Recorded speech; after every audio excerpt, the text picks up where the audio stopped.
Hello viewers, আসসালামু আলাইকুম। Welcome to my channel.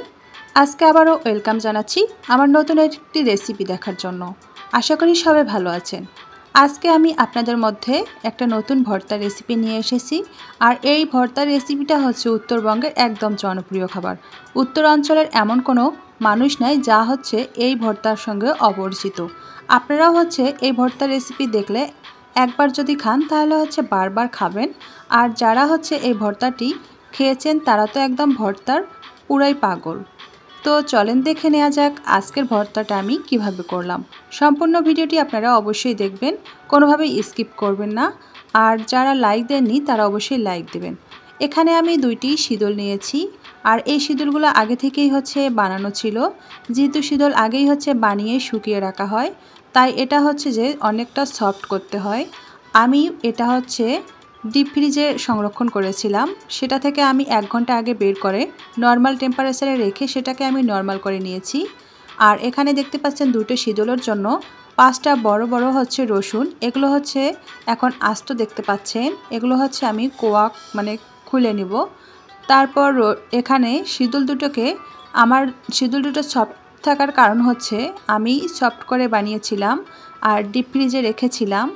সেটা হচ্ছে প্লাস্টিক মুড়িয়ে, দেখেন কতটা সফট এখনও আছে।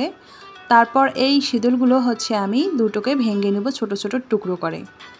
আপনারা অনেকেই অনেকভাবে শীতল সংরক্ষণ করেন, আর সংরক্ষণের উপর ভর্তাটা হচ্ছে ডিপেন্ড করবে এটা হচ্ছে কোন প্রসেসিংয়ে করতে হবে। যদি শীতলটা বেশি শক্ত থাকে তাহলে হচ্ছে গরম পানি দিয়ে ধুয়ে নিতে হবে, তার আগে হালকা একটু সেকে নিতে হবে। এখন রসুনগুলোকে কোয়া ছড়িয়ে এখানে হচ্ছে আমি নিয়েছি কাঁচামরিচ আর নিয়েছি শুকনো মরিচ 2টো, রসুন নিয়েছি হচ্ছে 5টা বড় বড়, আর নিয়েছি শীতল। এখানে এখন আমি ভাজার প্রসেসিংয়ে চলে যাব। চুলায় একটা প্যান বসিয়ে প্রথমে হচ্ছে রসুনগুলোকে ভেজে নিতে হবে। যেহেতু রসুনের পরিমাণটা হচ্ছে বেশি আর রসুন হচ্ছে একটু ভাজতেও টাইম লাগে, তাই রসুনটাকে হচ্ছে আমি আগেই ভেজে নিচ্ছি। আর এখানে দিয়ে দিলাম হচ্ছে 5টা কাঁচামরিচ। আপনারা যেরকম ঝাল খান সেটার উপর হচ্ছে ডিপেন্ড করে ঝালটা হচ্ছে নেবেন। তারপর এখানে দিয়ে দিলাম 5টা পেঁয়াজ মাঝারি সাইজের, এগুলো হচ্ছে আমি ছোট করে স্লাইস করে নিলাম। তারপর রসুনগুলো 4 মিনিট ভাজার পরে এখানে মরিচ দিয়ে দিলাম, দেওয়ার পর পেঁয়াজ 4টা দিয়ে দিলাম।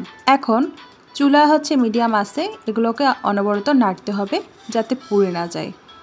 এভাবে হচ্ছে সবগুলো উপকরণ আবারও হচ্ছে একসঙ্গে আমি ভেজে নিব। ভাজতে ভাজতে একটা কথা বলে রাখি, শীতল বানাতে কিন্তু অনেক কষ্ট।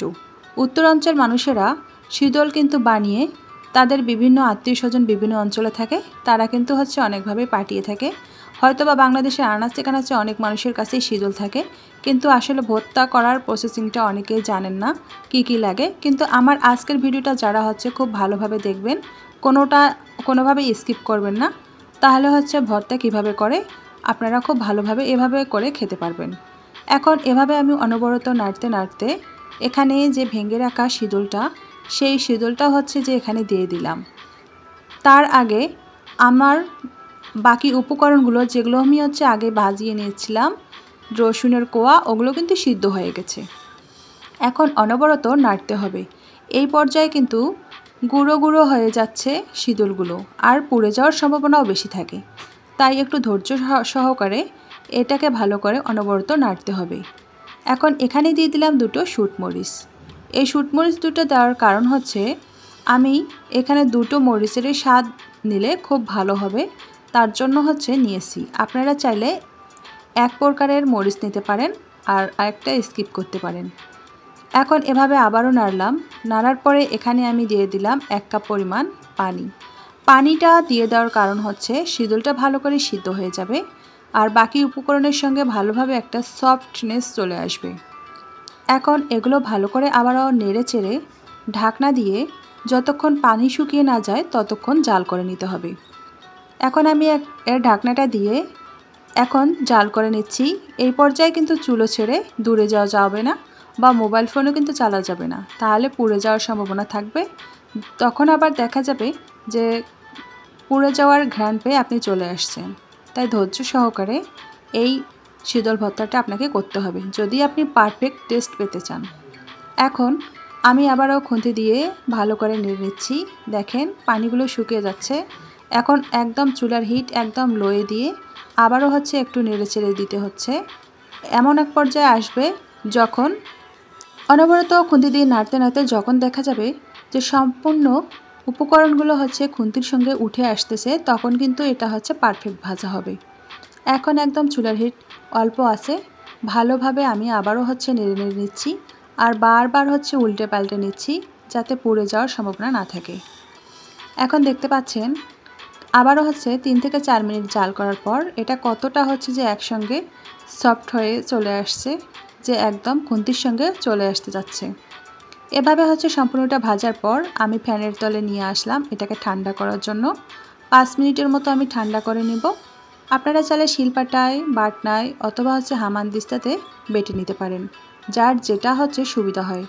আমি এগুলো ঠান্ডা করার পর দিয়ে দিব ব্লেন্ডারের জারে। তারপর ব্লেন্ডারের জারে দেওয়ার পর সম্পূর্ণ ভর্তাটা আমার কমপ্লিট হয়ে যাবে।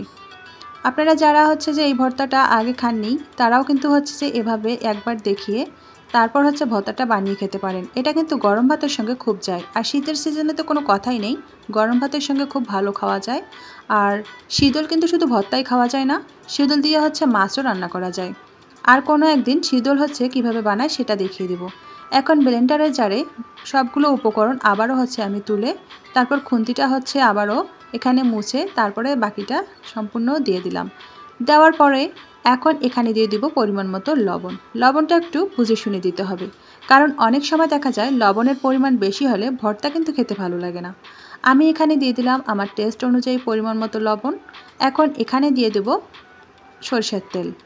সরষের তেলটা একটু বেশি হলে কোনো সমস্যা নেই, তবে একটু বুঝে শুনে পরিমাণ অনুযায়ী দিতে হবে। আমি এখানে 1 চা চামচের মতো দিলাম। এখন ব্লেন্ডারের দেখেন একটু ঘুরিয়ে নিয়ে আসলাম, আর হয়ে গেল আমার আজকের শীতল ভর্তা। শীতল ভর্তা কিন্তু শুধু ভাত নয়, চিতই পিঠা দিয়েও কিন্তু বেশ জনপ্রিয়। তাই বন্ধুরা আপনারা হচ্ছে দেরি না করে যদি হাতের কাছে শীতল থাকে অবশ্যই এভাবে বানিয়ে খেতে পারেন।